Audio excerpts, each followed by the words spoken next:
Mesdames, Messieurs, bonsoir et bienvenue aux 20h de ce soir sur Camnews 24 IDFM émettant depuis Garoua.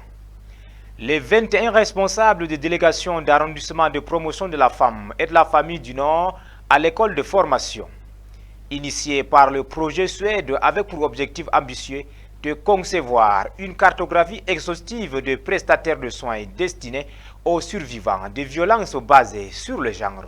Voilà pour les titres. Mesdames et messieurs, une fois de plus, bienvenue aux 20h. Le 19 et 20 décembre 2024, l'hôtel La Tour d'Argent de Garoua a accueilli une formation cruciale pour 21 responsables de délégations d'arrondissement de promotion de la femme et de la famille du Nord. Cette initiative, orchestrée par le projet Suède, avait pour objectif ambitieux de concevoir une cartographie exhaustive de prestataires de soins destinés aux survivants des violences basées sur le genre, témoignant ainsi d'un engagement résolu en faveur de la protection et du bien-être des victimes. Roméo Benyalam.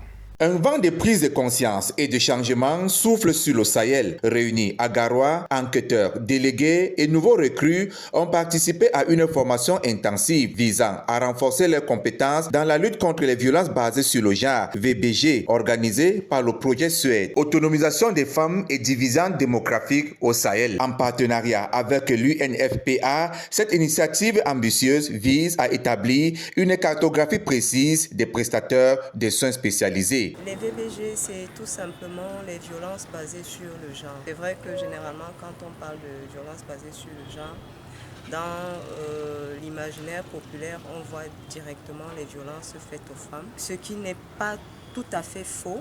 Mais il faut dire que les VBG prennent en compte tout autant les femmes que les hommes, que ce soit les statistiques au niveau national et même au niveau international. Ces statistiques-là montrent que plus d'une femme sur 3 ont déjà été victimes de VBG. Et dans la plupart des cas, ces violences-là sont perpétrées par le partenaire intime. Comprendre les mécanismes de la violence basée sur le genre, identifier les services existants et les lacunes à combler, tels sont les enjeux de cette formation. Le but à atteindre ici, c'est de mettre sur pied un circuit de référencement fiable avec des acteurs qualifiés, offrant des services aussi de qualité pour apporter une réponse holistique aux différents cas de VBG qui vont se poser dans la région de l'extrême nord. Cette cartographie à terme devra pouvoir aboutir à la mise sur pied d'une plateforme de réponse tout simplement.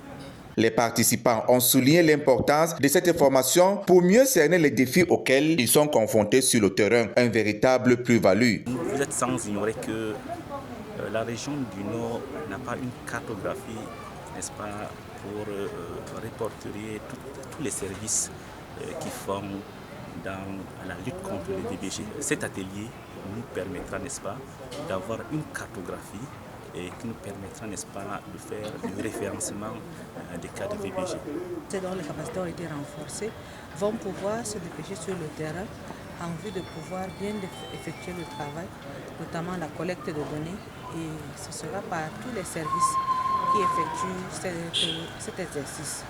On peut citer entre autres les structures administratives, les services du ministère de la Jeunesse, le ministère de la Santé, le ministère de la Justice, ainsi que les enseignements, parce que le volet prise en charge est polyvalent. Si les enjeux sont de taille, les défis à relever sont aussi nombreux. La collecte des données sur le terrain, l'harmonisation des méthodes de travail et la sensibilisation des communautés sont autant des étapes cruciales pour réussir cette entreprise. Toutefois, la détermination des acteurs impliqués laisse augure d'une dynamique positive. Et maintenant, la descente sur le terrain, dans les différentes localités. Il y a certaines localités très éloignées de nous. Il y a les soucis également de la collecte d'une manière informationnelle, c'est-à-dire l'usage des outils d'informatique. Il y a aussi les réalités de la zone, manque de réseaux. Vous savez que dans la collecte de données, c'est un outil informatique. En formant les acteurs du terrain, en établissant une cartographie précise des services et en renforçant la collaboration, ce projet constitue une avancée significative dans la lutte contre les VBG au Sahel. Il s'agit d'un pas de plus vers un avenir où l'égalité, le respect des droits humains seront une réalité pour tous. La finalité, c'est d'arriver à avoir un circuit de référencement fiable qui sera partagé, diffusé partout pour que les femmes et les filles de la région du Nord sachent où aller, vers qui aller si elles sont victimes d'une situation de violence basée sur le genre. Il faut le dire, cette formation marque un tournant dans la lutte contre les violences basées sur le genre au Sahel en dotant les acteurs de terrain de compétences nécessaires. Les initiateurs de ce projet espèrent non seulement améliorer la prise en charge des victimes, mais également contribuer à une transformation profonde des mentalités. Reste à savoir si les moyens mis en œuvre seront suffisants pour atteindre cet objectif ambitieux. Youth Connect Cameroun, 3543 emplois créés en 4 ans. Ces chiffres ont été communiqués à l'occasion de la 5e édition du Youth Connect Cameroun Convention qui s'est déroulée du 16 au 21 décembre 2024 à Yaoundé. Ghislain Kounga. Lancé en 2010 par le ministère de la Jeunesse et de l'Éducation civique pour ce qui est de la phase pilote, le programme Youth Connect Cameroun a véritablement joué sa partition dans la dynamisation du secteur de l'emploi. Ainsi, selon le gouvernement camerounais, l'on a enregistré 3543 emplois créés, soit 1043 emplois directs et 2500 emplois indirects. Selon le ministère de la Jeunesse et de l'Éducation civique, à l'occasion de la 5e édition du Youth Connect Cameroun Convention, tenue du 16 au 21 décembre 2024 à Yaoundé, il est également à mettre à l'actif de ce programme la connexion de 1,5 million de jeunes à des perspectives meilleures et la formation de 253 000 jeunes dans l'optique de devenir des leaders et des entrepreneurs. Cet événement, qui rentre en droite ligne de la 4e édition du Salon international de promotion de l'entrepreneuriat des jeunes, CIPROM Jeunes, fait partie des 6 composants du programme Youth Connect Cameroun. Il est le lieu de rencontre physique d'échange entre des jeunes entrepreneurs, des décideurs, des bailleurs de fonds et partenaires au développement, leur permettant de mobiliser et canaliser les énergies au profit de l'entrepreneuriat et de la participation des jeunes au développement du Cameroun. Lancé officiellement le 9 décembre 2019, le programme Youth Connect Cameroun s'est inspiré de l'initiative Youth Connect Africa, mise en œuvre au Rwanda en 2012. Il s'agit d'un projet commun porté par le gouvernement camerounais et les Nations Unies dans le but de densifier les relations entre les jeunes et les opportunités socio-économiques et politiques. Un projet qui va révolutionner l'arrondissement de Sanchou dans le département de la Maine-Ouest, région de l'Ouest. La construction d'une usine de production et de transformation de manioc en amidon. Une équipe du ministère des Domaines et des Affaires foncières était au village au Mouakob mardi, lieu de l'implantation de l'usine. Objectif, palper la nature de ces projets. Alijida Michel Ateba. La descente sur le terrain de la mission du ministère du Domaine et des Affaires foncières a permis de jauger le niveau d'avancement de ce projet révolutionnaire au village Mbokop, dans l'arrondissement de Sanchou, département de la Maine-Ouest. Le projet est fin prêt, je vous dis parce que je suis partie prenante, je siège avec le conseil d'administration, je connais quelle est l'enveloppe, je connais tout ce qu'il y a comme mobilisation autour du projet, les engins, les appareils, je dis tout, le projet est fin prêt. La causerie avec l'élite villageoise a donné l'occasion aux techniciens du MINDAF d'avoir une idée précise de cette future usine de production et de transformation de manioc. Le manioc se consomme sur, je veux dire, des feuilles jusqu'à la racine. Et toutes les parties du manioc sont industrielles, sont industrialisables et donc peuvent permettre de générer de la richesse. Malgré quelques oppositions d'une partie des habitants du village, la grande majorité des autochtones apprécient l'initiative, gage du développement de la localité de Mbokop. Les populations vont bénéficier de l'aménagement des points d'eau. C'est 40 forages pour le village Mbokop, 40 forages. Ça veut dire que Mbokop aura de l'eau qui jaillit de partout. L'outil permanent d'entretien routier est garanti. Ces routes qui sont à l'heure actuelle, qui ne sont accessibles qu'aux véhicules 6 roues qui proviennent du sud-ouest, elle est totalement impraticable. En saison des pluies, même les motos, je dis même marcher à pied, c'est très pénible. Et c'est ça qui me préoccupe personnellement et c'est ça qui m'a poussé à convaincre les partenaires à implanter cet outil, cette unité de production dans une zone aussi enclavée. Sanzo Industries, c'est 46 hectares de terre cultivables en Bokop et ses environs. L'implantation de cette usine de transformation de manioc en amidon, selon les populations de ce village, est comme une manne qui leur tombe du ciel. Ils vont nous faire sortir dans la misère, merci beaucoup, que le projet puisse passer. J'ai dit carrément oui, il m'apporte le projet, ça va développer mes enfants que je ne sois pas le noir. Il m'apporte l'éclairé, la roule là, il met tout le projet. Tout ce qu'il veut faire, il fait. Dans moi, chez moi, en Boko. Avec ce projet, nous voulons toujours le suivre jusqu'au bout. Nous disons merci avec amour. Et ces mamans qui sont ici aujourd'hui ont un petit mot pour dire que, ouais papa, nous te disons merci. C'est le cœur. Place donc à l'action à présent pour voir Sanzo Industries sortir des terres. Dans un contexte d'insécurité grandissante à Douala, le lieutenant-colonel en charge du groupement de gendarmerie territoriale appelle les citoyens à se mobiliser. Il invite les victimes d'agressions et de vols à se manifester auprès des autorités, soulignant que leur témoignage est essentiel pour renforcer la lutte contre la criminalité et soutenir les enquêtes en cours sur les gangs récemment appréhendés. Malik Paraiso. Dans la lutte contre l'insécurité à Douala, le lieutenant-colonel commandant le groupement de gendarmerie territoriale lance un appel pressant aux habitants de la ville et ses environs. Les victimes d'agressions, de vols ou d'arnaques à bord des taxis sont invitées à se présenter au service de la gendarmerie située à la vallée Bonanjo, ancienne gare centrale de Douala. Cette démarche est cruciale dans le cadre de la procédure judiciaire contre les membres des deux gangs récemment interpellés le 5 décembre 2024 à Douala. Le lieutenant-colonel souligne l'importance de la collaboration et de la participation des citoyens pour lutter efficacement contre la criminalité et garantir la sécurité des habitants. Et qui vont se mettre à vous distraire.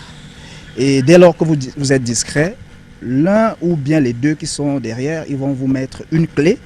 Et puis, quand vous êtes neutralisé, ils vont vous déposséder. Les témoignages et les plaintes des victimes joueront un rôle crucial dans l'avancement de l'enquête et de la justice.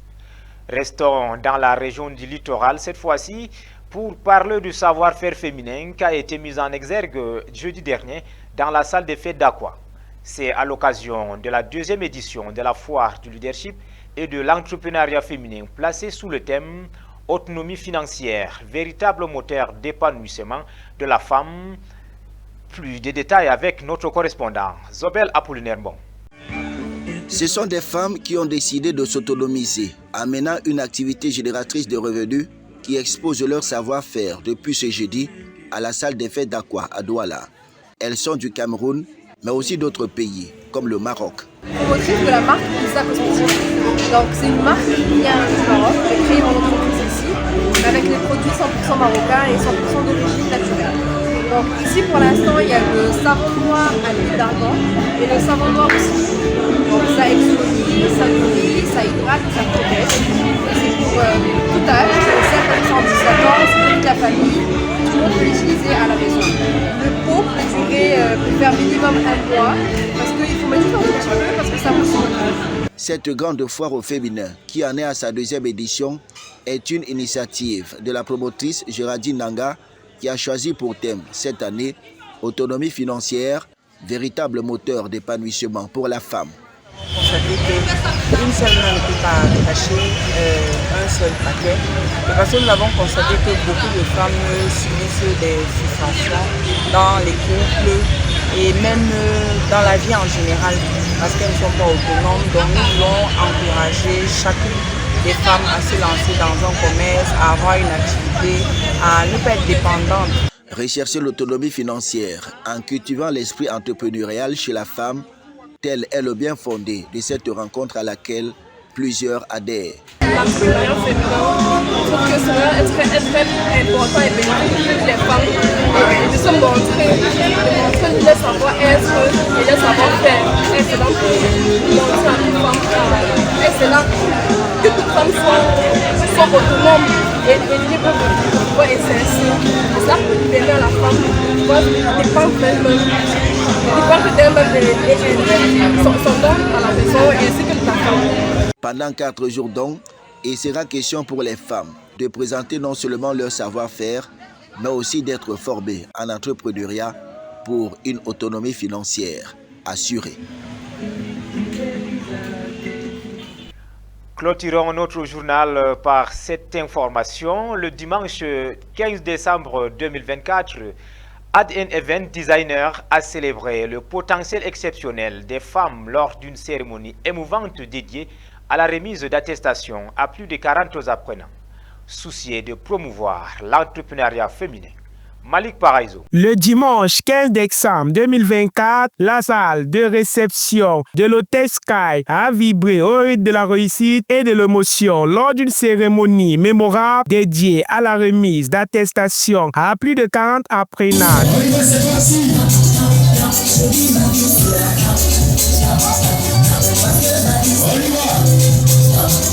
Cet événement marquant a vu la présence de plusieurs personnalités influentes témoignant de l'importance croissante de l'entrepreneuriat féminin dans le secteur de l'événementiel. Quand j'ai connu Adi, je suis venue avec tellement d'ambition.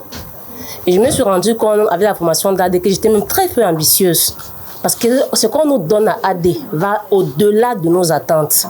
Donc aujourd'hui, je pense que c'est le Seigneur qui m'a conduit sur la voie d'AD. Parce que j'ai cherché et je suis tombée finalement sur la maison qu'il me fallait. La promotrice et directrice Aïcha Dramé, visiblement satisfaite de cette initiative, a exprimé son engagement à promouvoir l'entrepreneuriat féminin. Qui fait dans la décoration événementielle, la formation en marketing digital et le leadership et l'entrepreneuriat.